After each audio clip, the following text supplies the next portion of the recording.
At our anniversary dinner, my husband laughed with his friends as he handed me divorce papers. His mistress sat beside him wearing my necklace. They toasted to their love while I sat there forgotten. I signed quietly, smiled, and then did something that made every one of them wish they hadn't laughed. Julian raised his champagne glass at our anniversary dinner and announced to the entire table that they should toast to new beginnings, and I watched his friends laugh while his assistant Penelope sat beside him wearing my grandmother's diamond necklace like a trophy she'd earned. The divorce papers he slid across the white tablecloth had sticky notes marking where I should sign, and Marcus was already recording on his phone to capture my humiliation for whatever group chat they'd share it in later. They wanted me to cry. They wanted me to beg. They wanted to watch me fall apart in front of everyone who'd come to witness my public destruction. Instead, I picked up my pen and signed every page while they watched in confused silence, because what none of them knew was that I'd spent 8 months preparing for this exact moment. Before we continue, I want to thank you for joining me in sharing these stories of resilience and justice. If you believe that betrayal should never go unanswered, please consider subscribing. It's free and helps us reach more people who need to hear this. Now let's see what happened next. But I'm getting ahead of myself. To understand how I ended up at that table signing divorce papers while my husband's mistress wore my family heirloom, you need to understand what came before. You need to know about the marriage I thought I had, the life I believed we were building together, and the exact moment when everything I trusted turned out to be carefully constructed lies. Julian and I met 4 years earlier at a community fundraiser for downtown revitalization. I was there representing the city planning department, presenting proposals for affordable housing that wouldn't displace existing residents. He showed up as a volunteer talking about architectural design with enough passion that people gathered around him like he was discussing adventure travel instead of zoning regulations. He found me afterward near the refreshment table and asked intelligent questions about my work that made me feel seen in ways I hadn't experienced before. Most men I dated either found urban planning boring or felt threatened by a woman who talked about municipal codes with genuine enthusiasm. Julian seemed different. He listened when I spoke. He asked follow-up questions. He treated my career like it mattered. We dated for 18 months before he proposed at Bella Court, the upscale steakhouse with crystal chandeliers and prices that required careful budgeting for people like us who worked regular jobs and paid student loans. He'd reserved a corner table, ordered champagne I knew he couldn't really afford, and gotten down on one knee in front of strangers who applauded when I said yes. The ring wasn't expensive, but it was thoughtful, a simple band with a small diamond that he'd saved for months to buy. I wore it proudly because it represented something I'd started to believe might be real, a partnership with someone who saw me as an equal rather than an accessory to his life. Our wedding was small, held in my grandmother's garden 6 months later. She was still alive then, though already sick with the cancer that would take her 8 months after our vows. She wore her diamond necklace that day, the heirloom that had been passed through 4 generations of women in our family. After the ceremony, she took it off and placed it around my neck, her hands shaking slightly from the medication but her voice steady when she told me what it meant. This necklace had survived the Depression when my great-great-grandmother pawned everything else to keep her children fed but refused to sell this one piece. It had survived World War II when my great-grandmother wore it to her husband's funeral, and then used it as collateral for a loan to buy the house where she raised 3 children alone. It had survived my grandmother's own divorce in the 70s when her husband left her for his secretary, and she'd built a successful business from nothing while wearing this necklace to every important meeting as a reminder that she came from women who endured. When my grandmother died, I inherited that necklace along with her stories about resilience and refusing to be destroyed by circumstances or cruel men. I kept it in our bedroom safe, taking it out only for the most important occasions because it represented something more valuable than the diamonds themselves. It represented survival. It represented the strength of women who'd been knocked down and gotten back up and built lives worth living despite everything that tried to break them. Julian and I moved into the house on Maple Street 3 months after our wedding. It needed work, but the bones were solid, and we spent weekends painting walls and refinishing floors and planning the renovations we'd make once we'd saved enough money. I planted roses in the garden using techniques my grandmother had taught me before she got too sick to garden anymore. Julian talked about the home office he wanted to build, the kitchen renovation that would increase the property value, the future children who might play in that garden among the roses I was cultivating. We had separate careers, but we had dinner together most nights, talking about projects and problems and plans for the life we were supposedly building as a team. I worked long hours at the city planning department, managing development projects that required balancing neighborhood needs against developer interests and political pressure. The work was exhausting but meaningful, and Julian seemed proud of what I did. He'd ask about my day and listen to my answers. He'd offer suggestions when I faced difficult decisions. He'd celebrate my small victories like they mattered to him too. I thought we had the kind of partnership my grandmother had told me to look for, two people pulling in the same direction even when the road got difficult. For 3 years, that's what I believed we had. 3 years of what felt like a real marriage with normal problems and normal solutions. We argued sometimes about money or housework or whose family to visit for holidays, but we always worked it out. We supported each other's careers even when that meant sacrificing time together. We talked about children and retirement and growing old in the house on Maple Street. I trusted him completely because I'd never been given a reason not to. And trust is what you build a marriage on when you believe in someone enough to bet your entire future on their character. Then about 8 months before that anniversary dinner at Bellecourt, something shifted in Julian that I noticed but couldn't quite name. He started working later, coming home after 9 or 10 at night with explanations about difficult clients and project deadlines that sounded plausible enough. His architectural firm was going through a busy period, he said, competing for contracts that required extra hours and weekend work. I understood demanding careers because I had one too, so I didn't question the late nights or the weekend trips to meet with potential clients in other cities. I just adjusted our routine, eating dinner alone more often and saving conversations for the nights when he came home early enough to actually talk. He joined an exclusive gym downtown that cost more per month than our grocery budget. He hired a personal trainer and started working out before work and sometimes during lunch breaks. His body changed, becoming leaner and more defined, and he started buying clothes that showed off the transformation. Tailored suits replaced the off-the-rack blazers he'd worn before. Designer watches appeared on his wrist. He started wearing cologne that cost more than the perfume I bought myself once a year. When I commented on the changes, he explained that his firm expected a certain image for client meetings, that presentation mattered in architecture because they were selling vision and aesthetic along with structural design. It made sense in a way that allowed me to ignore the discomfort I felt watching my husband transform into someone who spent more time and money on his appearance than our mortgage payment. Our intimate life disappeared so gradually I didn't realize it was gone until months had passed without any physical connection beyond perfunctory kisses goodbye in the morning. When I tried to initiate something more, Julian had excuses that sounded reasonable individually but added up to a pattern I was determined not to see. He was exhausted from work. He was stressed about a presentation. He had an early meeting and needed sleep. He'd started suggesting I was being needy when I asked if something was wrong between us, turning my concerns into character flaws that made me question whether I was imagining problems that didn't exist. I suggested couples therapy once and he looked at me like I'd proposed something deeply offensive, asking why I always had to create drama out of nothing. So I stopped asking. I stopped initiating. I became smaller and quieter in my own home because some part of me understood that pushing would force an answer I wasn't ready to hear. Instead, I focused on work in the garden and maintaining the appearance of normalcy through sheer determination to believe that marriages went through difficult phases and came out stronger on the other side. My sister Rachel saw what I refused to acknowledge. She came to visit one Saturday when Julian was supposedly at the office, and we sat in the garden with iced tea while she asked carefully if everything was okay with my marriage. I bristled immediately, defensive in ways that proved she'd touched something true. I insisted we were fine, just busy with work and tired from the demands of adult life. Rachel had been through a divorce 2 years earlier and recognized patterns I was actively denying. She didn't push, just squeezed my hand and said she was there whenever I needed her. After she left, I stood in our kitchen looking at the life I'd constructed around Julian's preferences and schedule. The coffee maker programmed to his settings. The meal plan organized around his dietary restrictions. The carefully maintained home that felt increasingly like a stage set for a marriage that existed only in my refusal to see it had already ended. I pushed the doubts down and told myself Rachel was projecting her failed relationship onto my perfectly fine one.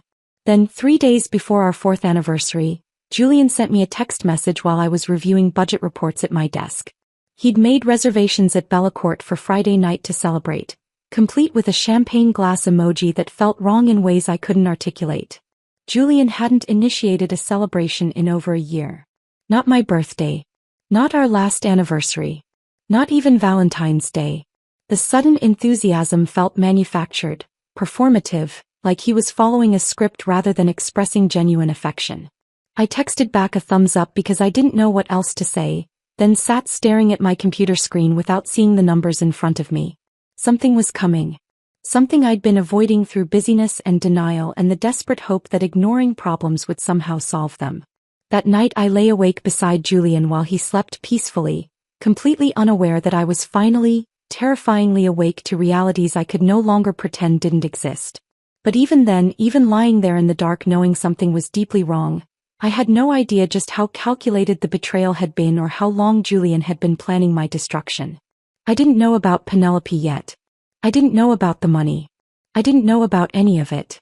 That knowledge was still 3 days away, waiting for me on a Wednesday morning that would shatter every remaining illusion I'd been clinging to about the man I'd married and the life we'd supposedly built together. Wednesday morning arrived with the kind of brightness that felt insulting given what was about to happen. I woke at 5:30 to prepare for a presentation about zoning regulation changes that the city council would be voting on later that week. The project mattered. It would determine whether low-income families could remain in neighborhoods being targeted for luxury development. But my mind felt foggy from the sleepless night I'd spent lying beside Julian wondering what was coming on Friday. Julian had already left for his morning workout. At least that's what the note on the kitchen counter claimed in his neat handwriting. Early gym session back by 8. I made coffee in the machine I'd programmed to his preferred strength and temperature. Another small accommodation in the 1,000 accommodations that had defined our marriage. His laptop sat open on the kitchen table where he'd left it the night before. Screen dark but still logged in based on the small light glowing on the power button. I wasn't planning to look at it. I had no reason to distrust Julian beyond vague unease and my sister's concern and the feeling that something fundamental had shifted in our relationship. I reached past the laptop for the sugar bowl and my elbow brushed the touchpad. The screen illuminated instantly, displaying his email inbox in full detail. A notification banner appeared at the top of the screen. New message from Penelope Morrison. Subject line: Last night was incredible. My hand froze halfway to the sugar bowl. Penelope Morrison was Julian's executive assistant. I'd met her briefly at his firm's holiday party 6 months earlier. A woman in her late 20s with professionally highlighted hair and the kind of confidence that came from being attractive and knowing it. Julian had introduced her as efficient and professional. Someone who kept his schedule organized and handled difficult clients with diplomatic skill. I'd thought nothing of her then beyond a moment of comparing myself unfavorably to her youth and polish. The email preview showed the first line: I can't stop thinking about you. When can we? I clicked before my rational mind could stop my hand. The message opened, and with it, an entire archive of correspondence that had been happening in parallel to my marriage for nearly a year. Hundreds of emails organized into threaded conversations with subject lines that told their own story. Hotel confirmation for Portland trip. Can't wait for this weekend. Thinking about our future. I sat down at the kitchen table because my legs had stopped supporting my weight. I opened the first email thread, dated 11 months earlier, and started reading with the kind of methodical focus I usually reserved for budget reports and development proposals. Julian had written to Penelope about meeting for drinks after a client presentation. Her response suggested dinner instead. His reply agreed and added that he'd been wanting to spend time alone with her for weeks. Her response to that included a hotel address. The emails progressed with increasing intimacy and decreasing caution. They discussed Julian's unhappy marriage to a wife who didn't understand him, who was more interested in her career than in being a partner, who had become boring and predictable. Penelope wrote about how different he was from other men she'd dated, how mature and accomplished and worthy of someone who actually appreciated him. They planned weekend trips to coastal towns under the guise of client meetings. They discussed what their life would be like together once Julian finalized the divorce he was apparently planning. The most recent emails, sent within the last week, discussed Friday's anniversary dinner at Bellacourt. Penelope wrote that she was excited to finally be public with their relationship, that she couldn't wait to see the look on my face when I realized what was happening. Julian responded that he'd invited Marcus and Victoria as witnesses, along with his brother Derek for moral support. He described it as closure, as the official end of a marriage that had been dead for years. Penelope's response included details about the dress she'd bought for the occasion and her excitement about finally being able to wear the necklace Julian had given her. My grandmother's necklace. The heirloom that had survived 4 generations of women who'd endured worse than faithless husbands. Julian had borrowed it 6 months ago, claiming he wanted to have it cleaned and appraised for insurance purposes. I'd trusted him with something that represented my entire family's history of resilience, and he'd given it to his mistress like it was his to gift. I opened our joint bank account on my phone with hands that had started shaking. I'd been too trusting to monitor our finances carefully beyond confirming the mortgage payment cleared each month, and we maintained enough cushion for emergencies. What I found when I actually examined the statements made the affair seem almost secondary to the systematic financial betrayal. Charges at jewelry stores I'd never visited. $4,000 at Brennan Fine Jewelry 3 months ago. Another $2,600 at Hamilton's 2 weeks after that. Designer boutiques where I'd never shopped. Purchases ranging from $500 to $1,800, all in sizes that weren't mine. Expensive restaurants where we'd never eaten together. Bills for $200, $300, $400 at steakhouses and wine bars downtown. Hotel charges in Portland and Seattle and San Francisco during weekends when Julian claimed to be attending architecture conferences. Weekend trips to coastal resorts. A bed and breakfast in Cannon Beach for $600 per night. A boutique hotel in Carmel for $800. A luxury resort in Monterey for over $1,000. All charged to our joint credit card. All occurring during periods when Julian told me he was traveling alone for work. I pulled up our savings account next, the one we'd been contributing to for 2 years to fund the kitchen renovation I'd been planning. The account that should have contained nearly $30,000 showed a balance of $4,000. I checked the transaction history and found systematic transfers Julian had made over the last 8 months, moving money in increments of $2,000 or $3,000 into an account I didn't recognize. The complete financial picture took me nearly 2 hours to assemble, sitting at that kitchen table while my coffee went cold and the sun rose higher through the window. Julian had spent over $50,000 on his affair in the past year. Money we'd saved together. Money we'd earned through my 60-hour work weeks and his supposed commitment to our shared future. He'd been building an entirely separate life with Penelope using resources stolen from the marriage he was planning to publicly destroy on Friday. I couldn't stay in that house another second. I grabbed my purse and car keys and drove to Rachel's apartment across town, arriving before 9 in the morning without calling first. My sister opened the door in pajama pants and an oversized sweatshirt, her expression shifting from confusion to alarm when she saw my face. She pulled me inside without questions and I collapsed. Not dramatically, not with theatrical crying, but with the kind of complete physical shutdown that happens when your body finally stops pretending everything is manageable.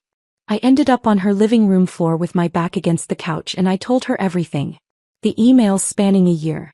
The hotels and restaurants and jewelry purchases. The $50,000 stolen from our joint accounts. My grandmother's necklace given to his mistress like family heirlooms were disposable trinkets. The anniversary dinner he'd planned as my public execution while his friends recorded my humiliation. Rachel sat beside me on that floor and didn't say anything for a long time.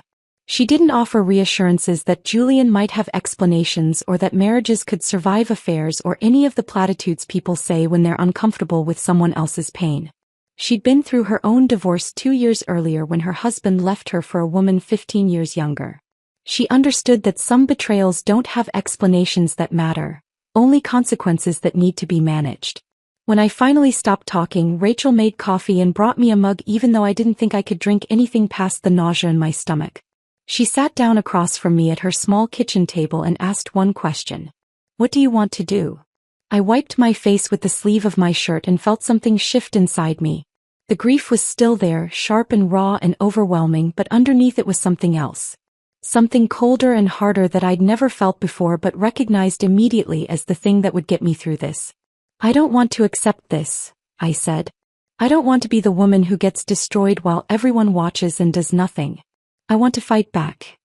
Rachel nodded slowly and picked up her phone. She scrolled through her contacts and held it out to me. "Then call Catherine Brennan. She's the lawyer who handled my divorce. She doesn't lose. Catherine Brennan's office occupied the 15th floor of a glass building downtown with floor-to-ceiling windows that overlooked the city I'd spent years trying to improve through urban planning work that suddenly felt meaningless compared to the wreckage of my personal life. The receptionist showed me into a conference room where Catherine was waiting, dressed in a perfectly tailored gray suit that projected competence and control. She was in her mid-40s with dark hair pulled back severely and an expression that suggested she'd heard every variation of betrayal and wasn't easily shocked.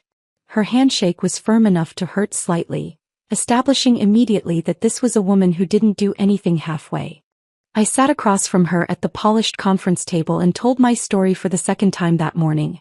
This time I didn't cry.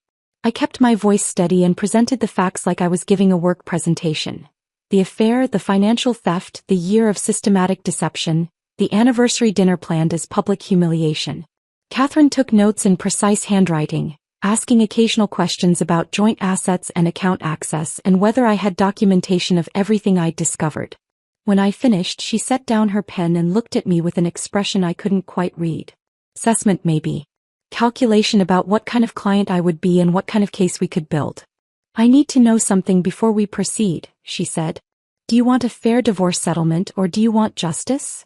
I didn't hesitate. Both. Catherine smiled then, a sharp expression that was simultaneously terrifying and reassuring. Good, she said. Because fair is the minimum you deserve, but justice is what we're going to get you. And when we're done, your husband will regret every decision that led him to this moment. Catherine made 3 phone calls before I left her office that afternoon. The first was to a forensic accountant named Thomas Abernathy who apparently owed her a favor from a previous case. The second was to a private investigator she described as thorough and discreet. The third was to someone she referred to only as her technology specialist, and she spoke in careful language that suggested the less I knew about certain details, the better protected I would be if anyone asked questions later. She walked me to the elevator with a folder containing intake paperwork and a list of documents she needed me to gather. Bank statements going back 2 years. Tax returns. The deed to our house. Any prenuptial agreements, though I told her we hadn't signed one because we'd been too in love and too optimistic to imagine needing legal protection from each other. Insurance policies. Retirement account information. Vehicle titles. She wanted everything that proved what Julian and I owned together and what he might be hiding separately. Don't let him know you're gathering this information, Catherine said as the elevator doors opened. Don't change your behavior in any way that might alert him. You need to be exactly the wife he expects, trusting, accommodating, completely unaware that his world is about to collapse. I nodded because I understood what she was telling me even if I didn't know yet whether I could actually do it. I had to go home and pretend everything was normal while building the case that would destroy my husband. I had to smile and cook dinner and ask about his day while knowing he was texting Penelope about their future together. I had to become an actress in my own marriage, and the performance had to be flawless because Julian couldn't suspect anything until it was too late for him to protect himself. Thomas Abernathy's office was in a converted warehouse in the industrial district, tucked between a printing company and a place that repaired commercial kitchen equipment. I met him there 2 days after my initial consultation with Catherine, carrying a cardboard box filled with every financial document I'd been able to gather without arousing Julian's suspicion. Thomas was younger than I'd expected, maybe 40, with the kind of intense focus that came from spending entire days staring at spreadsheets looking for patterns other people missed. His office smelled like coffee that had been sitting too long and the particular stress that comes from doing detail-oriented work under pressure. Computer monitors covered every available surface, displaying columns of numbers and financial transactions that meant nothing to me but apparently told Thomas complete stories about where money came from and where it went and who was lying about both. He went through my documents with methodical efficiency, occasionally asking questions about specific accounts or transactions I couldn't explain. I watched him work for about an hour before he told me to go home and he'd call when he found something worth discussing. The way he said, when instead of if, suggested he already knew he would find evidence of financial wrongdoing. It was just a matter of documenting it thoroughly enough to hold up in court. Thomas called me 3 days later and asked me to come back to his office. I told Julian I had a dentist appointment and left work early, driving to the warehouse district with my stomach in knots because I knew whatever Thomas had found would be worse than I'd imagined. I was right. Thomas had discovered that Julian hadn't just been spending our joint money recklessly on his affair. He'd been systematically stealing from our accounts using a method designed to avoid detection. Small transfers that wouldn't trigger automatic alerts or make me question the balance when I glanced at it occasionally. $500 moved on a Monday. $1,000 on Thursday. $700 the following week. Never enough to be obvious individually, but adding up over 8 months to more than $80,000 that had disappeared into an account I'd never known existed. The account was registered in Julian's name only, opened at a different bank using our home address but paperwork sent to his office so I would never see the statements. He'd been building a financial escape plan while telling me we needed to be careful with spending, while suggesting we postpone the kitchen renovation because we should save more first, while I'd been cutting back on groceries and skipping purchases I wanted because I believed we were being responsible together. But that wasn't the worst of what Thomas found. Julian had taken out a second mortgage on our house 6 months earlier. $200,000 borrowed against the equity we'd built together, using documents that required my signature as co-owner. Thomas showed me the paperwork and I stared at a signature that looked exactly like mine but that I'd never written. Julian had forged it well enough that the mortgage company's verification process hadn't caught the fraud. That money, all $200,000 of it, had gone into investment accounts registered under Penelope Morrison's name. They'd been planning this for months, maybe longer. Not just an affair, but a complete financial strategy to leave me with nothing while they started their life together, funded by assets stolen from the marriage Julian was planning to publicly destroy. I sat in Thomas's office looking at the evidence spread across his desk and felt something crack inside me that I hadn't known could break. It was one thing to discover infidelity. It was something else entirely to realize your husband had been methodically robbing you while making you believe you were partners building a future together. Every conversation about budgeting had been a lie. Every time he'd suggested we wait on a purchase I wanted, he'd been stealing thousands of dollars for his mistress. Every moment I'd trusted him with our finances, he'd been forging my signature and committing fraud that could have destroyed my credit and left me personally responsible for debts I'd never agreed to. Thomas printed copies of everything he'd found and organized it into a folder that was already 2 inches thick with documented evidence of systematic financial betrayal. He told me he would continue investigating to make sure he'd found all the hidden accounts and fraudulent transactions, but what he had already was enough to build a criminal case if Catherine chose to pursue that route.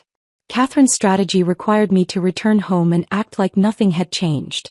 I had to be the oblivious wife Julian believed I was, the woman who trusted him completely and would never think to question his honesty.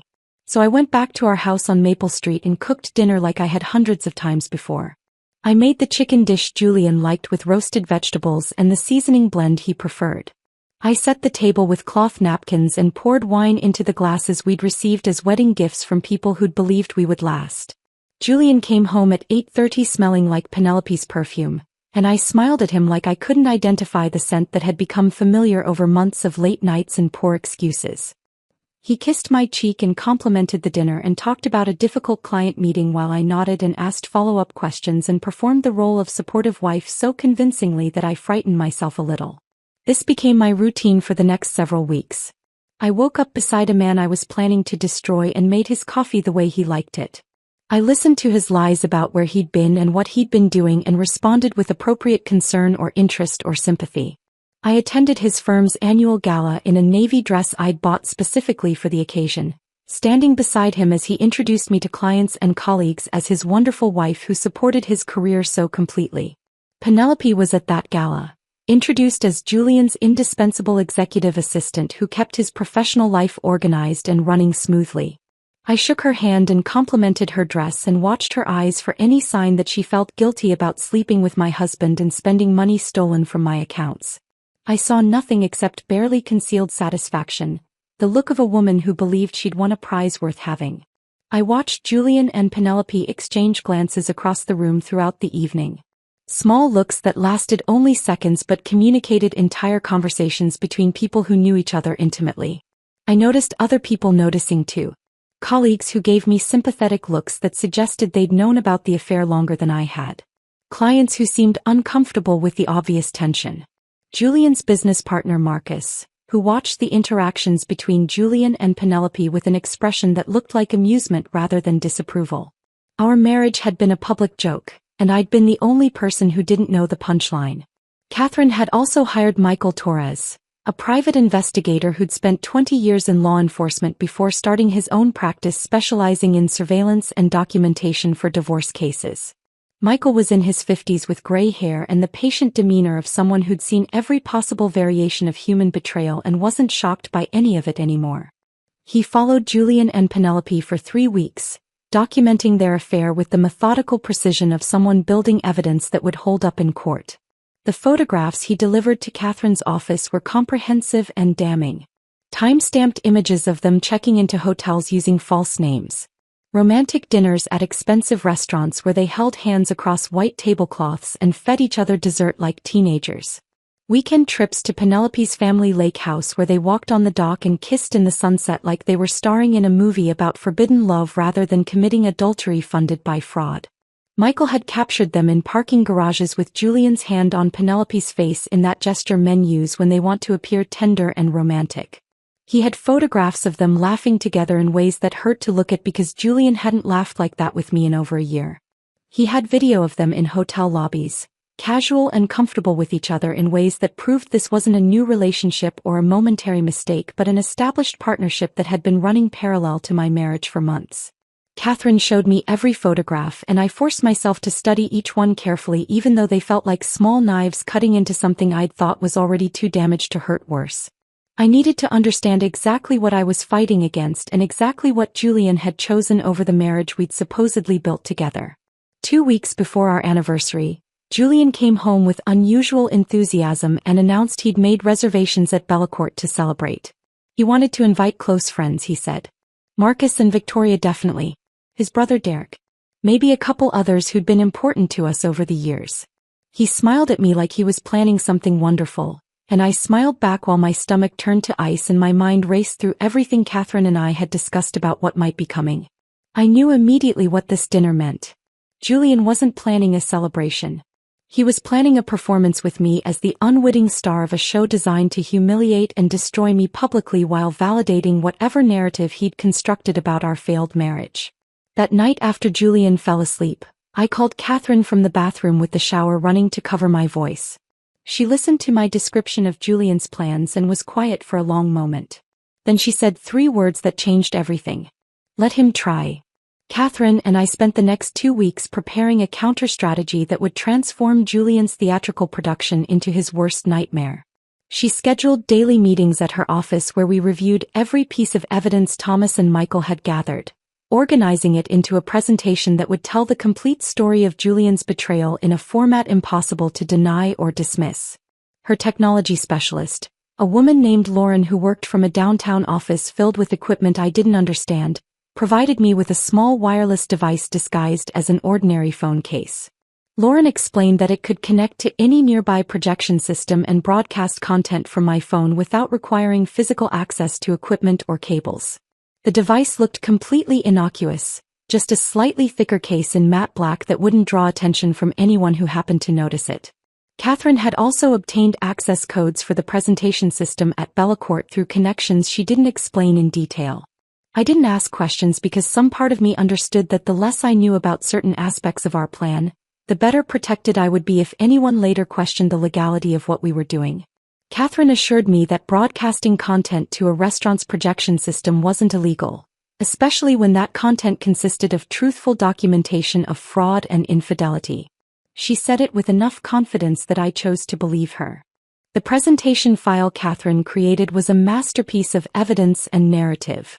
It opened with photographs Michael had taken of Julian and Penelope together, time-stamped and geotagged to prove when and where they'd been documenting their affair while I'd been home alone believing my husband was working late.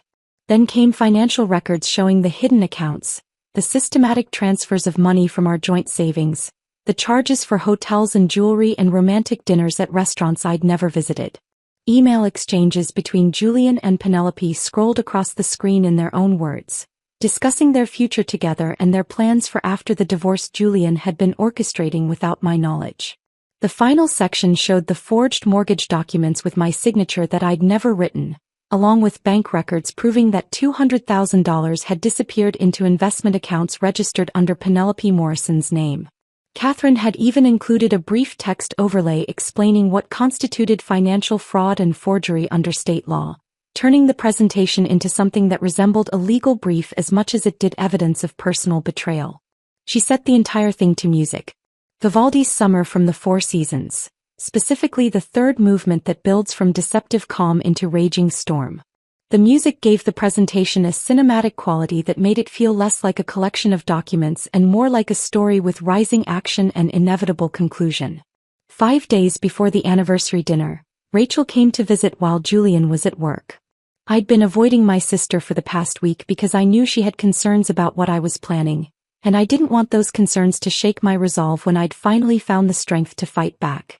We sat in the garden among the roses I'd been tending since we moved into this house. The late afternoon sun filtered through the leaves overhead, and the air smelled like summer and growing things that would bloom again next year regardless of what happened to the people who planted them. Rachel didn't make small talk. She looked at me with the directness that came from being sisters who'd survived our own difficult childhoods and knew each other well enough to skip past pleasantries. "Are you absolutely sure you want to do this?" she asked carefully. "Once you hit that button at the restaurant, there's no taking it back. Julian will be destroyed publicly, and yes, he deserves it, but you'll have to live with being the person who did that." I looked at my sister and felt the weight of what I was planning settle on my shoulders in ways it hadn't before. Part of me, the part that had loved Julian 4 years ago when he proposed under those crystal chandeliers, whispered that public humiliation was cruel regardless of what he'd done to me first. That I should handle this privately with dignity and take satisfaction from legal victory rather than public revenge. That becoming the kind of person who destroyed someone else, even someone who deserved destruction, would change me in ways I might not be able to recover from. But then I thought about Penelope wearing my grandmother's necklace. About Julian laughing with his friends while planning to serve me divorce papers as entertainment for an audience he'd carefully selected to witness my humiliation. About the $80,000 he'd stolen while telling me we couldn't afford the kitchen renovation I'd been planning for 2 years. About the forged signature on mortgage documents that could have destroyed my credit and left me personally responsible for debts I'd never agreed to. "He chose to make this public," I said quietly. "He invited friends to watch him humiliate me. He planned this dinner specifically to destroy me in front of people who would validate his narrative about our failed marriage. I'm just responding in kind with the truth instead of lies." Rachel nodded slowly and squeezed my hand, but I saw the concern in her eyes and wondered if I was becoming someone I wouldn't recognize in the mirror afterward. Someone harder and colder and more capable of cruelty than the woman who'd planted these roses and believed in partnership and trusted her husband with family heirlooms that represented 4 generations of survival. "I just want to make sure you've thought about the aftermath," Rachel said. "Not just the legal aftermath but the personal one. You'll have to live with this decision for the rest of your life. You'll have to be okay with being the woman who did this to someone even if that someone deserved it." I didn't have a good answer for that because I hadn't thought much beyond Friday night and the moment when Julian's carefully planned humiliation would turn into his own public destruction. I'd been so focused on building the case and gathering evidence and preparing for the confrontation that I hadn't considered what kind of person I would be on the other side of it. Catherine insisted I practice the technical execution until I could do it smoothly even under the pressure and emotional stress of the actual moment. I spent 3 evenings in her office after work, learning to connect the wireless device to projection systems, authenticate access to networks, and launch the presentation file without fumbling or hesitation. The technology was simpler than I'd expected. The device disguised as a phone case created its own connection to nearby projection systems. I just needed to open the app Lauren had installed on my phone, select the network, input the access code Catherine had obtained for Bellecourt's system, choose the presentation file and press broadcast. 3 simple steps that would take less than 15 seconds if I executed them correctly. Catherine walked me through the sequence repeatedly, timing me with a stopwatch and making me start over whenever I hesitated or made a mistake. She treated the rehearsals with the seriousness of someone preparing for a military operation rather than a restaurant confrontation, and I understood that she was trying to eliminate any possibility of technical failure that would ruin the impact of what we'd prepared. On the 3rd practice session, I completed the entire sequence in under 15 seconds without a single error. Catherine nodded approval and set down the stopwatch. "Remember," she said, "wait until after you've signed the papers. Let him think he's won. Let everyone at that table believe the show is over and you've accepted defeat quietly like the compliant wife Julian expects. Then, when they're celebrating and toasting to new beginnings and recording your humiliation on their phones, that's when you press the button and show them what justice looks like. The night before our anniversary dinner, Julian came home earlier than usual. He walked through the door carrying grocery store roses. Nothing expensive, but the gesture surprised me after months of cold distance and minimal effort toward maintaining even the appearance of affection. He kissed my cheek and said he was looking forward to tomorrow's celebration, that he'd planned something special to mark our years together. The words were so perfectly calculated to sound genuine while meaning something entirely different that I felt something twist in my chest that might have been the last remnant of love turning into pure contempt. I thanked him and arranged the roses in a vase while he showered, listening to him hum in the bathroom like a man without guilt or conscience or any awareness that the woman arranging his flowers knew every detail of his systematic betrayal. He thought I was so stupid, so trusting, so completely absorbed in my own work and life that I wouldn't notice my marriage collapsing until he chose to officially end it on his terms in front of an audience he'd selected specifically to validate his narrative. That night we ate dinner together at our kitchen table. Julian talked about a project at his firm and asked polite questions about my work at the city planning department. We made small talk about weather and whether we needed to have the gutters cleaned before winter. We performed the routine of a functional marriage with enough skill that an outside observer would never have guessed that one of us was planning public humiliation while the other was planning public destruction. I watched Julian smile and talk and eat the dinner I'd prepared, and I wondered how I'd ever mistaken performance for genuine affection. How I'd believed in this man enough to marry him and trust him with my grandmother's necklace and plan a future that included children who would carry his name. How I'd been so completely fooled by someone who turned out to be nothing like the person he'd pretended to be when we met at that community fundraiser 4 years ago. When he went to bed, I sat alone in the living room holding my grandmother's favorite photograph. She was 25 in the picture, standing in front of a house she'd bought by herself after her husband died in the war.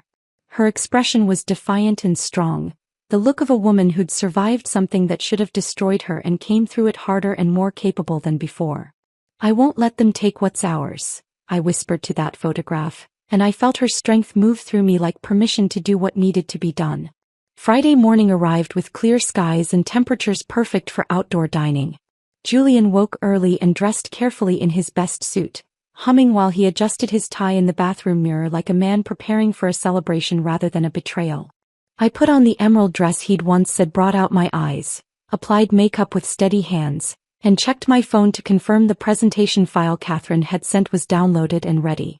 The wireless device sat in its disguised phone case, completely ordinary and unremarkable, carrying the power to transform Julian's planned humiliation into his own public destruction. Before leaving for work, Julian kissed my forehead and said he'd meet me at the restaurant at 8. That I shouldn't be late for our special evening. I watched him drive away and felt completely calm. Not the calm of peace, but the calm of absolute certainty about what needed to happen next. I called Catherine one final time. "Are you ready?" she asked. "I've been ready for months," I answered. "Good," she said. "Then go show him what happens when you underestimate a quiet woman." I spent the afternoon at work pretending to review development proposals while actually running through the technical sequence in my mind for the 100th time. Open the app. Select the network. Input the access code. Choose the file. Press broadcast. 15 seconds that would change everything. At 6:30 I left the office and drove home to change into the emerald dress. The house felt strange and hollow, like I was already viewing it as something that belonged to my past rather than my present. I applied makeup carefully in the bathroom mirror, studying my reflection and wondering if the woman looking back would recognize herself tomorrow after everything that was about to happen. I arrived at Bellacourt at exactly 8 o'clock. The restaurant looked the same as it had 4 years ago when Julian proposed. Crystal chandeliers casting warm light across white tablecloths, dark mahogany paneling designed to make diners feel sophisticated and important. The quiet murmur of expensive conversations about business deals and romantic celebrations. I stood outside for a moment, taking one last deep breath of cool evening air before walking through doors that would close behind me on the life I'd been living and open onto something entirely different. The hostess greeted me with the professional warmth reserved for restaurants where entrees cost $40 and dessert required a second mortgage. She guided me through the dining room without needing to ask where I was headed. which suggested Julian had made arrangements for his performance to have maximum visibility. I spotted the table immediately. Large, positioned in the corner with clear sight lines from most of the restaurant, impossible to miss. Julian sat at the center like a man holding court, wearing his most expensive suit and an expression of barely contained satisfaction. Surrounding him were the people he'd chosen as his audience. Marcus occupied the seat to Julian's right, wearing success-like cologne, expensive watch, tailored suit, the confident posture of someone whose business was thriving and whose moral compromises never kept him awake at night. His wife Victoria sat beside him, dripping in jewelry that announced her husband's financial status more effectively than any business card. She wore a smile that looked practiced and artificial, the expression of a woman who'd spent years perfecting the art of looking interested in conversations that bored her. Derek, Julian's younger brother, already had a drink in hand though dinner hadn't started. He specialized in inappropriate jokes and excessive drinking at family gatherings, the kind of person who thought crude humor made him entertaining rather than exhausting. His presence signaled that this evening would spiral into chaos, which was apparently exactly what Julian wanted. But the person who made rage flash through me so hot and sudden I nearly stumbled was Penelope Morrison, sitting directly beside Julian with her hand resting possessively on his arm. She wore a form-fitting black dress that left little to imagination, and around her throat hung my grandmother's diamond necklace. That necklace had survived the Depression when my great-great-grandmother refused to sell it despite having nothing else of value. It had survived World War II when my great-grandmother wore it to her husband's funeral and then used it as loan collateral to keep her children fed. It had survived my grandmother's divorce when her husband left for his secretary, and she'd built a business from nothing while wearing that necklace to every important meeting as armor against a world that tried to break her. Now it hung around the throat of my husband's mistress like a trophy she'd earned rather than stolen, glittering under Bellecourt's chandeliers while Penelope smiled at me with barely concealed satisfaction. I kept walking toward the table, keeping my face carefully neutral, letting them see exactly what they expected. The confused wife walking into an ambush without any idea what was coming. My clutch contained my phone with the wireless device attached, the presentation file already downloaded and ready, 3 steps away from transforming this performance into something Julian hadn't rehearsed. As I approached, Julian raised his champagne glass.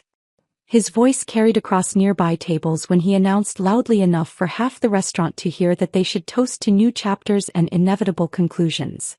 The table erupted in laughter that sounded rehearsed and performative. Marcus raised his glass with obvious approval.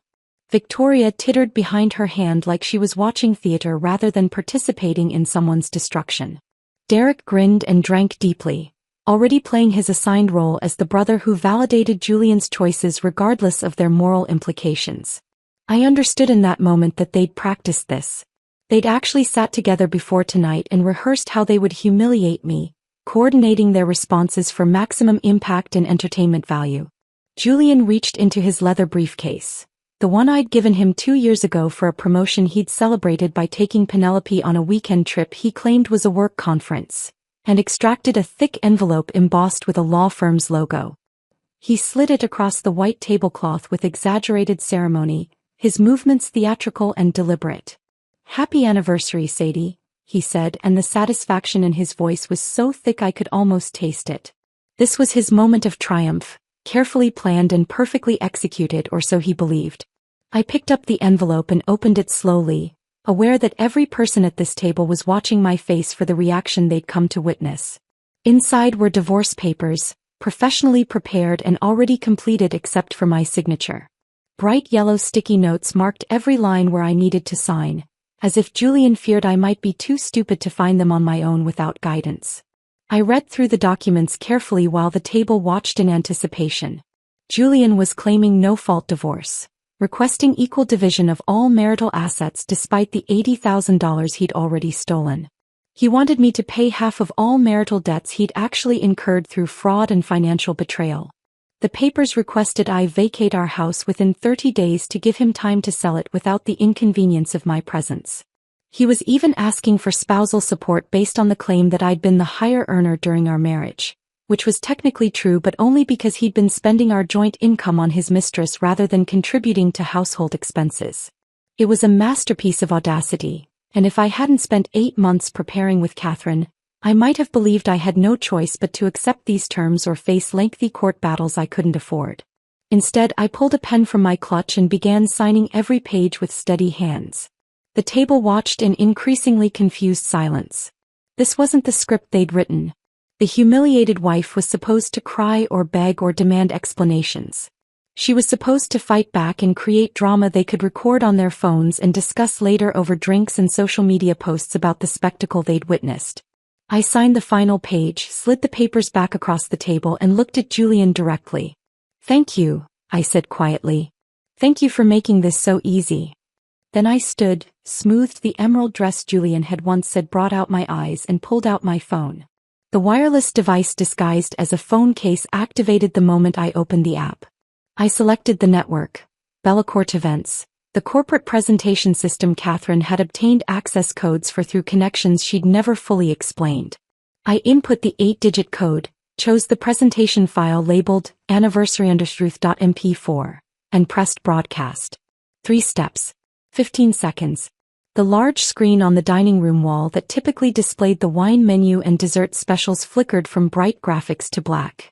Julian noticed first. His expression shifted from satisfaction to confusion, his champagne glass frozen halfway to his mouth. Marcus stopped mid-laugh, the sound cutting off abruptly as he followed Julian's gaze to the screen.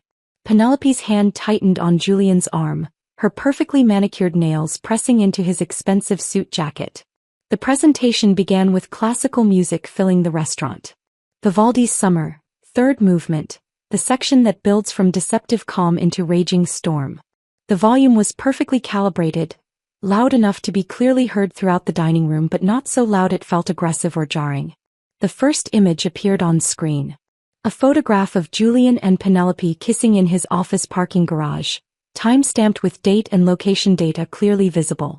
Then another image dissolved into view, them checking into the Riverside Hotel under names that weren't their own, the registration desk visible in the background with staff who would later confirm the booking when Catherine's investigator contacted them for statements. Then another photograph. And another. A comprehensive visual documentation of their year-long affair displayed on a screen large enough that every person in Bellecourt's dining room could see it clearly. The restaurant had gone completely silent. Other diners had stopped eating, forks suspended halfway to mouths as they turned to watch the screen. Conversations died mid-sentence. Servers froze with trays in hand, uncertain whether to continue working or stand still and witness whatever was unfolding. But the photographs were only the beginning of what Catherine had prepared. Financial records appeared next on that massive screen. Bank statements showing the hidden account Julian had opened without my knowledge, with systematic transfers of $500 here, $1,000 there, adding up to more than $80,000 stolen over 8 months. Credit card statements displaying charges at jewelry stores and hotels and expensive restaurants, each purchase annotated with date and location and the name of the merchant who could verify what had been bought and for whom. Then came the mortgage documents. The papers Julian had signed using my forged signature to take out $200,000 against our house, with side-by-side comparisons showing my actual signature versus the forgery he'd created. Bank records proved where that money had gone. Into investment accounts registered under Penelope Morrison's name. Email exchanges scrolled across the screen in Julian and Penelope's own words. Her messages about being grateful he'd chosen her over his boring, career-obsessed wife who never appreciated him. His responses describing me as an obstacle to overcome rather than a person he'd once promised to love and honor. Their discussions about vacation plans and future living arrangements and the life they would build together once Julian finalized the divorce he'd been planning for months without my knowledge. Text messages followed, displayed in the familiar format of phone screenshots that made them feel immediate and personal. Julian promising Penelope my grandmother's necklace as an engagement ring once the divorce was complete. Penelope expressing excitement about wearing it publicly at our anniversary dinner as a symbol of her victory. Their casual cruelty preserved forever in messages they'd believed were private. The restaurant remained absolutely silent except for Vivaldi's music building toward its inevitable crescendo. Julian's face had turned a shade somewhere between white and gray, the color of someone experiencing shock and realizing simultaneously that everything they'd planned had collapsed into disaster. Penelope had released his arm and was attempting to sink lower in her chair as if she could disappear through the leather upholstery and escape through the floor. Marcus was staring at his phone where someone had apparently just sent him the video link. Because Catherine had built a simultaneous upload function into the presentation that was broadcasting everything to social media platforms in real time. Victoria's carefully applied mascara had started running as tears mixed with the realization that she'd participated in something now being documented and shared across the internet. Derek had actually pushed his chair back from the table, creating physical distance from the catastrophe he'd helped orchestrate. When the presentation ended, a final screen appeared. White text on black background, formatted like a legal documents title page. Julian Whitmore, financial fraud, forgery, theft of marital assets, and enough documented evidence to ensure you regret every decision that led to this moment. I looked at my husband and spoke quietly into the complete silence that had fallen across Bellecourt's dining room. You wanted an unforgettable anniversary. Consider this my gift. I placed my phone back in my clutch and walked toward the exit while behind me the silence that had filled Bellecourt's dining room shattered into chaos. Voices rose in confusion and accusation. Chairs scraped against polished floors as diners turned to get better views of the table where Julian sat frozen, his carefully orchestrated performance transformed into his own public destruction. The hostess stood near the entrance looking stricken, clearly uncertain whether she should attempt to manage the situation or simply stay out of the way. I walked past her without making eye contact, pushed through the heavy wooden doors, and stepped into cool evening air that felt sharp and clean after the suffocating atmosphere inside. Through the restaurant's large windows I could see Julian standing now, his hands raised in some gesture that might have been explanation or defense. Other diners had approached the table, phones still recording, asking questions I couldn't hear but could imagine based on their expressions and body language. One man in a business suit gestured toward the screen where my presentation had played, his face displaying the kind of outrage people feel when they witness financial fraud presented as entertainment during their expensive dinner. Marcus had his phone pressed to his ear, pacing near the bar with the aggressive posture of someone making calls that couldn't wait. Probably contacting his lawyer or perhaps his public relations consultant, already calculating how to distance himself from scandal that was spreading beyond this dining room into digital spaces where reputations were destroyed faster than they could be rebuilt. His wife Victoria remained at the table, her face in her hands, mascara running in dark streaks that made her look older and more human than the polished facade she'd worn when I arrived. Penelope had fled.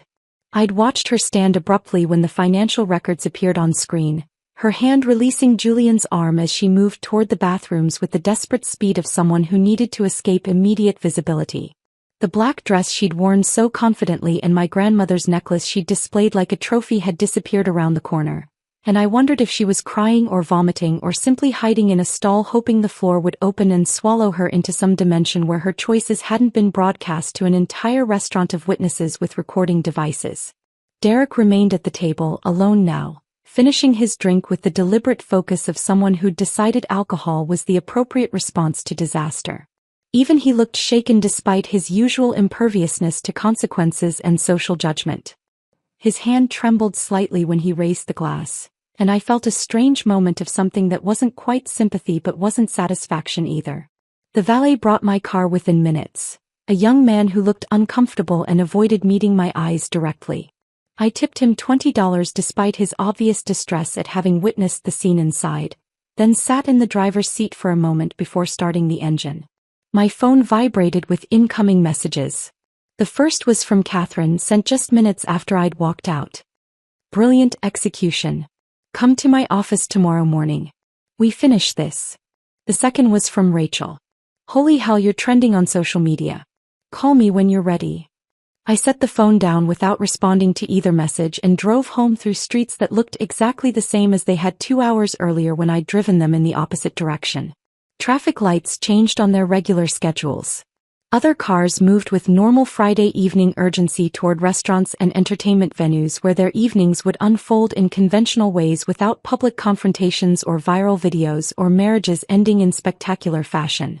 I pulled into the driveway of the house Julian and I had shared, the place where I'd planted roses and planned renovations and believed I was building a life that would last. The windows were dark. The garden I'd tended for years looked peaceful in the dim light from the street lamp. Everything appeared normal and unchanged, which felt absurd given that nothing would ever be normal or unchanged again. I sat in the dark car for 10 minutes, unable to make myself go inside. My hands were shaking now in delayed reaction to what I'd just done. The calm I'd felt throughout the dinner and the presentation had evaporated, replaced by something that felt like shock mixed with disbelief that I'd actually executed the plan Catherine and I had prepared so carefully. When I finally walked into the house, the silence felt different than it had that morning. Heavier somehow. More permanent. This was no longer the home I shared with my husband. It was just a house that contained my possessions and memories of a marriage that had ended tonight in front of an audience that now numbered in the millions based on Rachel's text about trending on social media. I didn't sleep that night. I lay in bed staring at the ceiling and occasionally checking my phone to watch the numbers climb. By midnight, the video had been viewed 2 million times. By 3 in the morning, that number had doubled. Someone at Bellacourt had recorded the entire presentation on their phone and posted it across multiple platforms with captions that varied but all told the same basic story. Wife serves justice at anniversary dinner. Cheating husband gets what he deserves. Watch karma happen in real time. The comment sections filled with thousands of responses.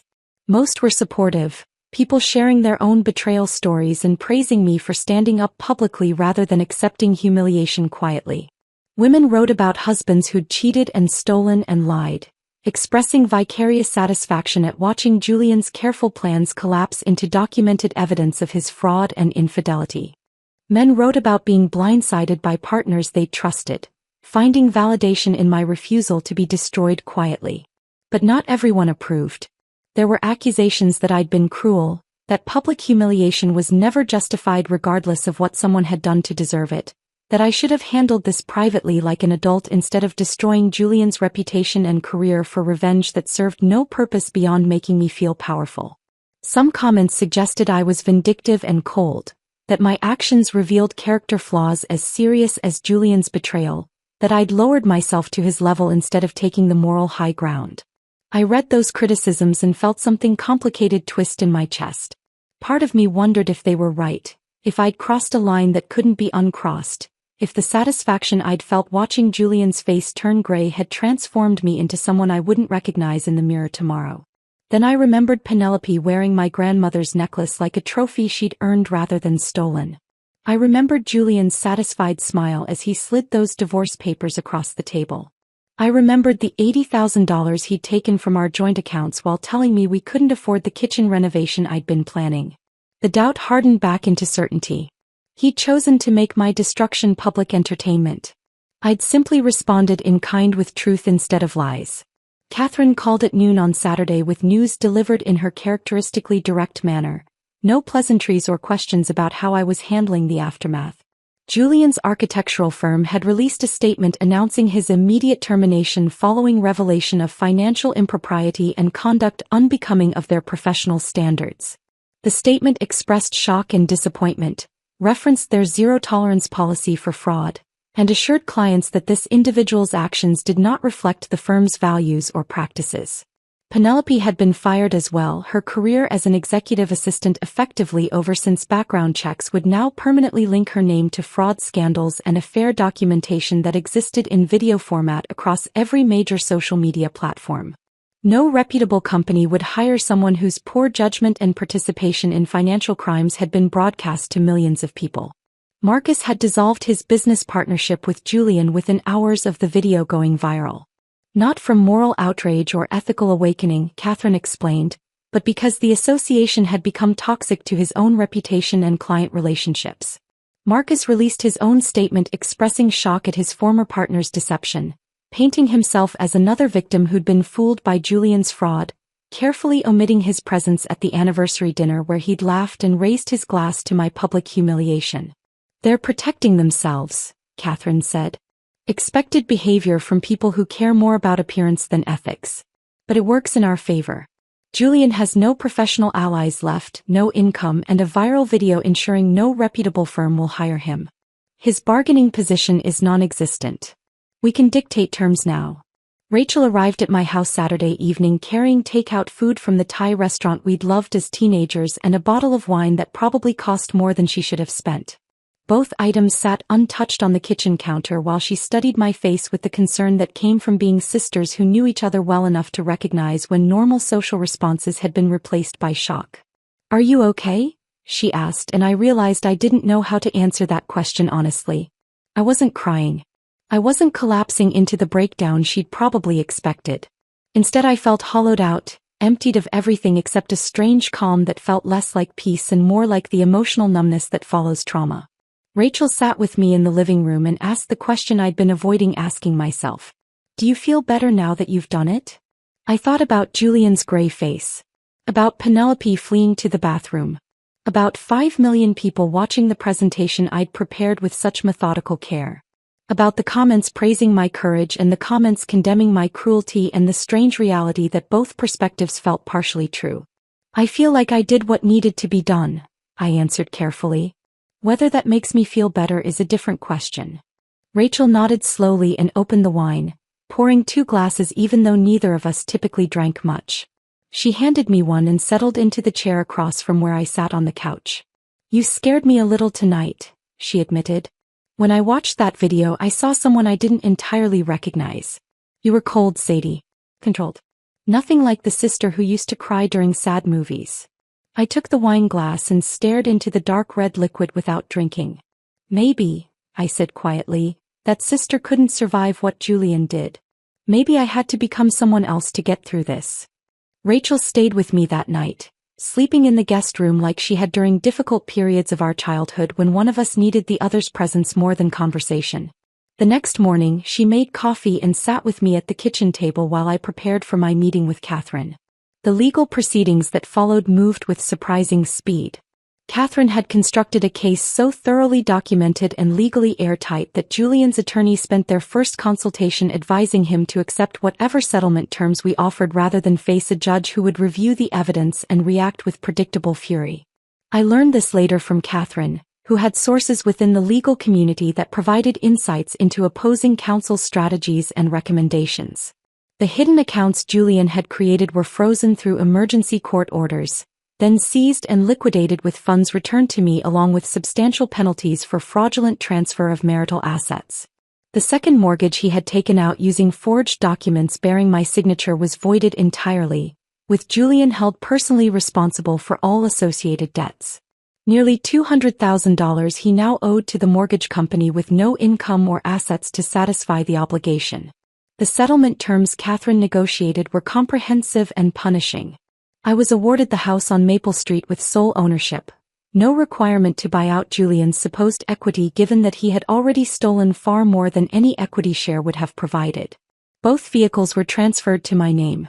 All retirement accounts we had accumulated during the marriage became mine exclusively.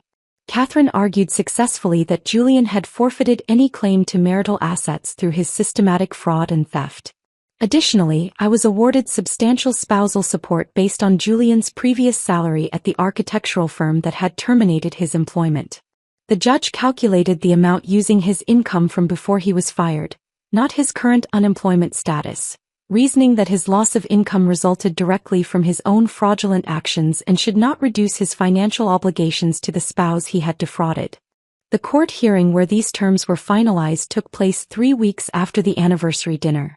Julian sat beside his attorney looking diminished in ways that went beyond the obvious financial and professional destruction. He had lost weight. His expensive suit hung loosely on a frame that appeared to have shrunk. The confident posture I had known throughout our marriage had collapsed into something that resembled defeat but might have been simply exhaustion. The judge who reviewed our case was a woman in her early 60s named Margaret Thornton, with a reputation for no-nonsense rulings and particular intolerance for financial fraud. She barely concealed her contempt when addressing Julian directly, asking how he had justified forging his wife's signature on mortgage documents while conducting an affair funded by marital assets he was systematically stealing. Julian had no answer that did not make him appear worse. He stammered something about mistakes and poor judgment and circumstances that had spiraled beyond his control.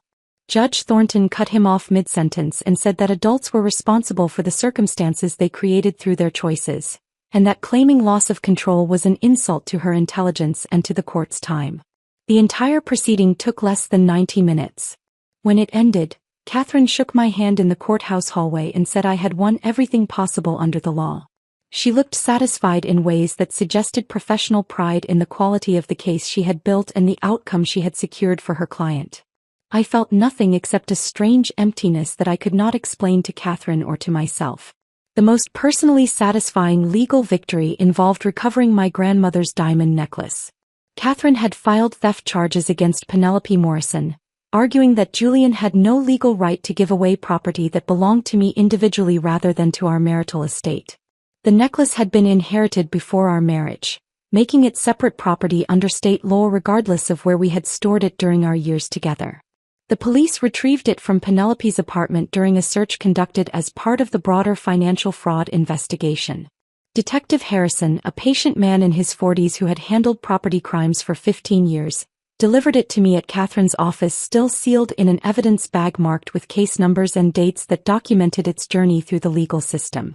When I held that necklace again after months of knowing Penelope wore it like a trophy, I cried for the first time since discovering Julian's betrayal. Not from sadness exactly, but from relief that something precious and irreplaceable had been recovered from wreckage that had consumed so much else. The tears surprised me with their intensity, coming from some place deeper than the controlled anger that had sustained me through preparation and confrontation and legal proceedings. I had the necklace professionally cleaned and appraised at a jewelry store downtown that specialized in estate pieces and antique restoration. The jeweler was an older man named Samuel who handled the necklace with the careful respect it deserved, examining each diamond under magnification and researching the setting's origin through reference materials he kept in leather-bound volumes behind his counter. The appraisal revealed that the necklace was worth significantly more than I had known. Nearly $30,000 based on the quality of the diamonds and the craftsmanship of the platinum setting.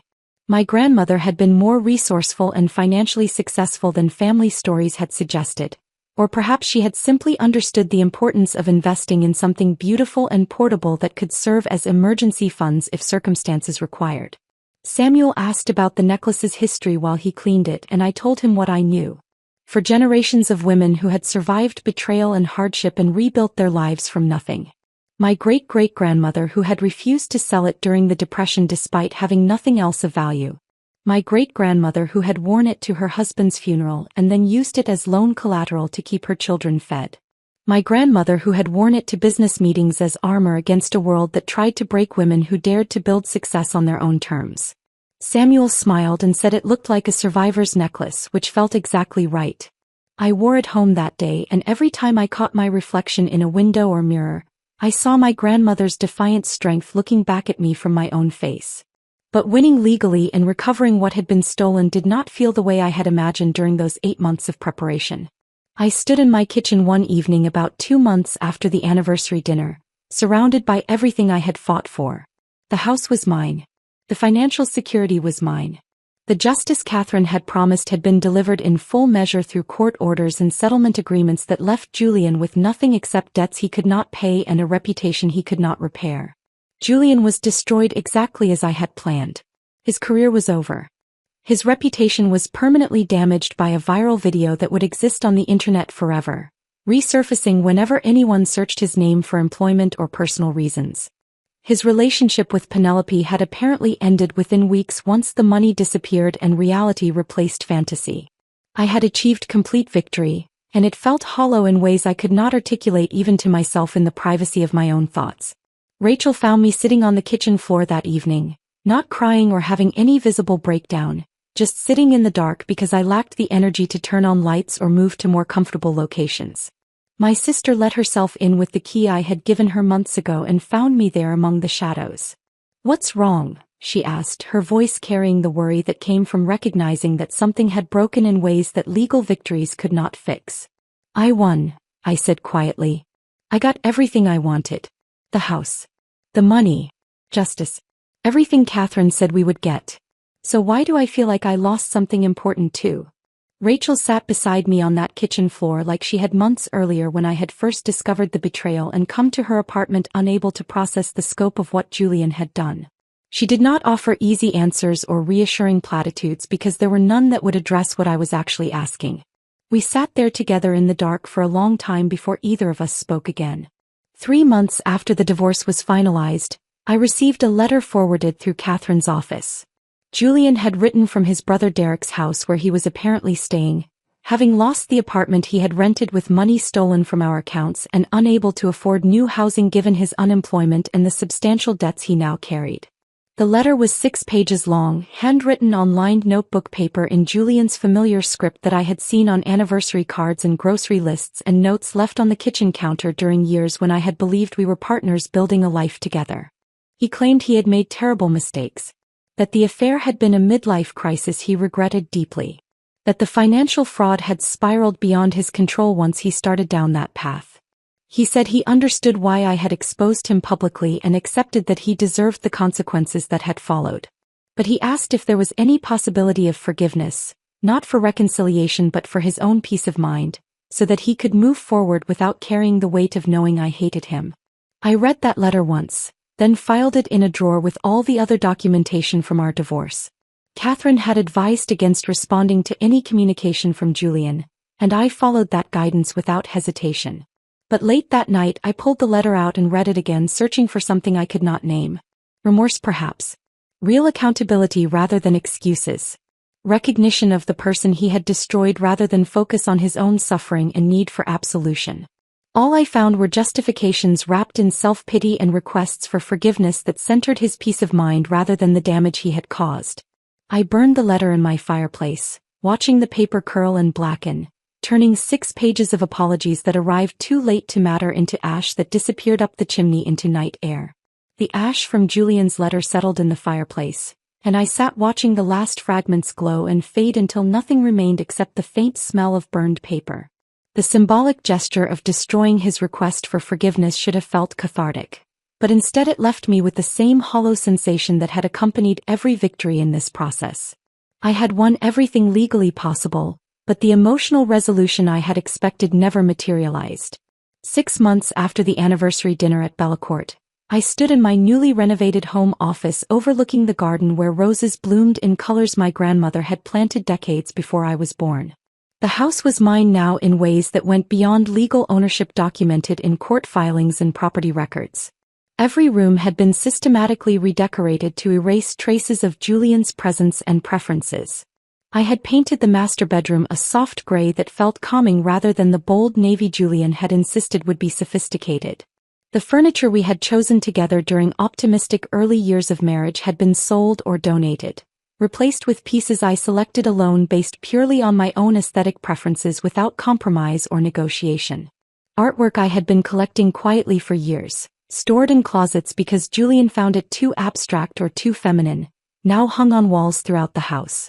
The kitchen renovation I had planned for 2 years while Julian stole our savings to fund his affair was finally completed using money from the divorce settlement. New countertops in pale quartz replaced the dated laminate. Updated appliances included a professional-grade range I had wanted but Julian claimed was excessive for someone who was not a chef. A breakfast nook with windows overlooking the garden provided space where I sat most mornings with coffee and silence, reading newspapers or simply watching birds visit the feeders I had installed. The transformation had been expensive, consuming a substantial portion of the settlement funds Catherine had secured. But the cost was necessary for my survival in this space. I could not continue living in what felt like a museum preserving a failed marriage. I needed to create something new from the ruins of what had been destroyed, to inhabit rooms that reflected the person I was becoming rather than the person I had been when I believed partnership meant accommodating someone else's preferences at the expense of my own. The garden became my primary form of therapy during those months of renovation and emotional reconstruction.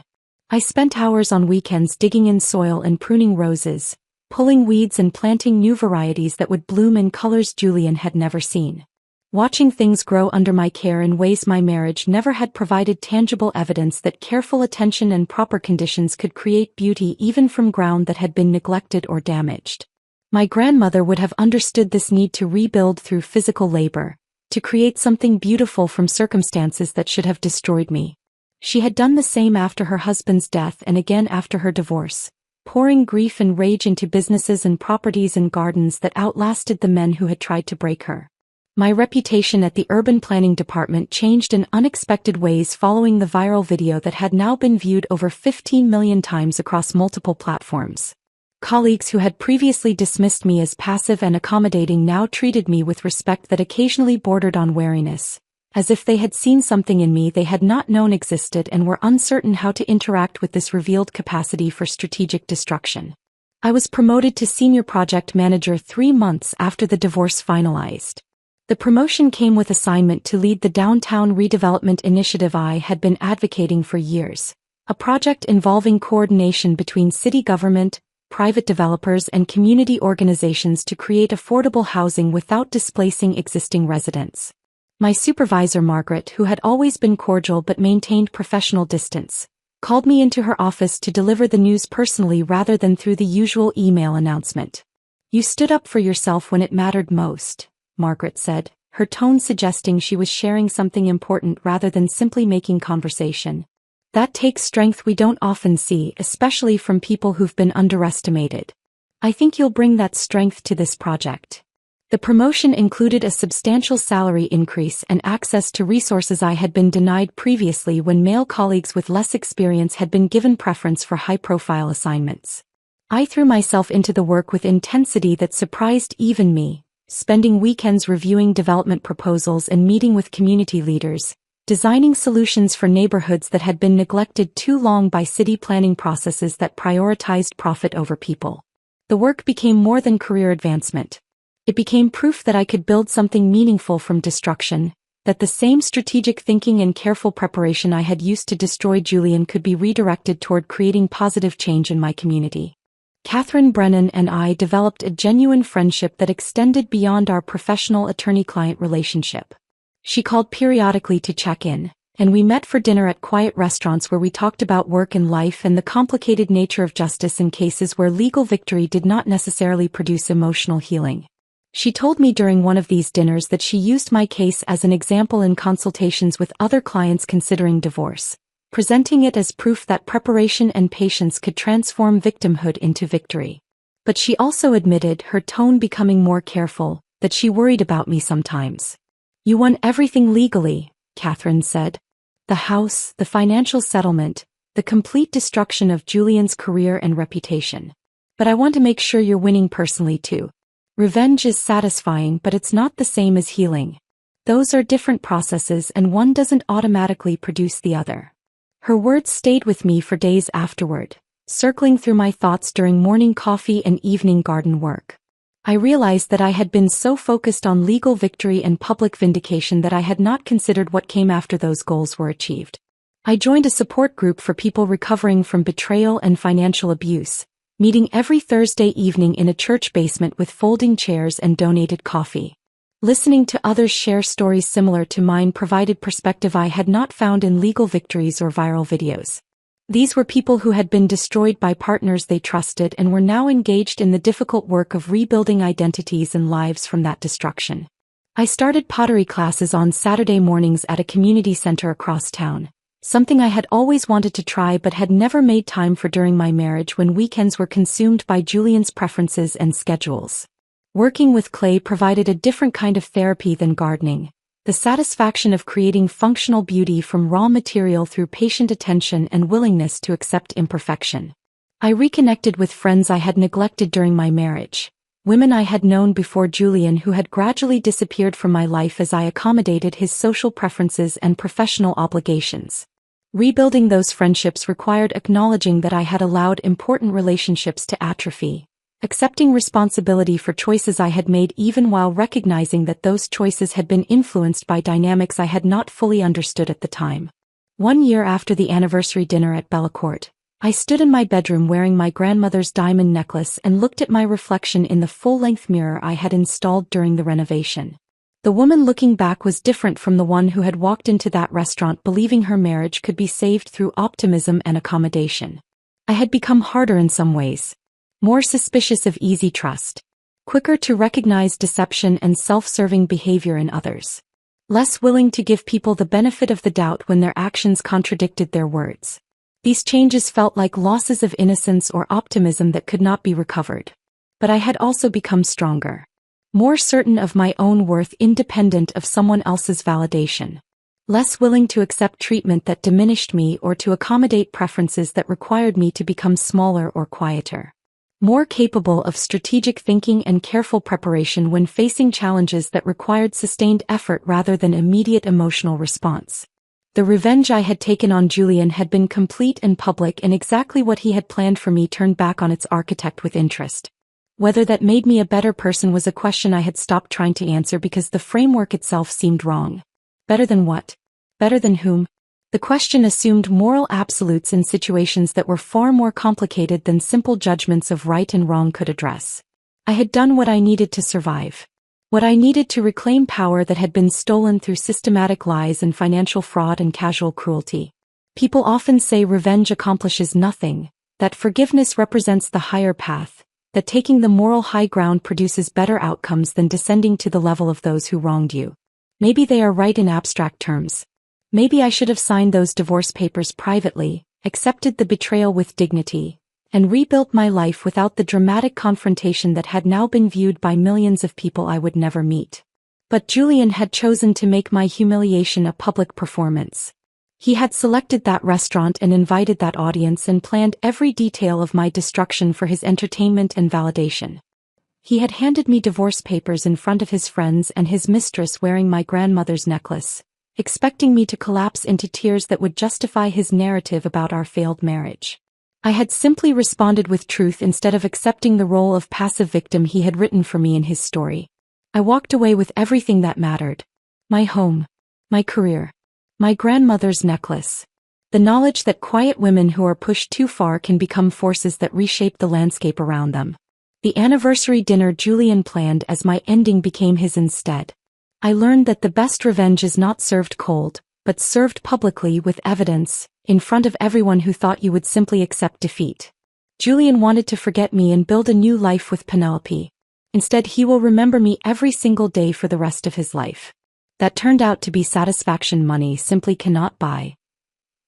If this story of calculated justice and reclaimed power had you completely captivated, hit that like button right now.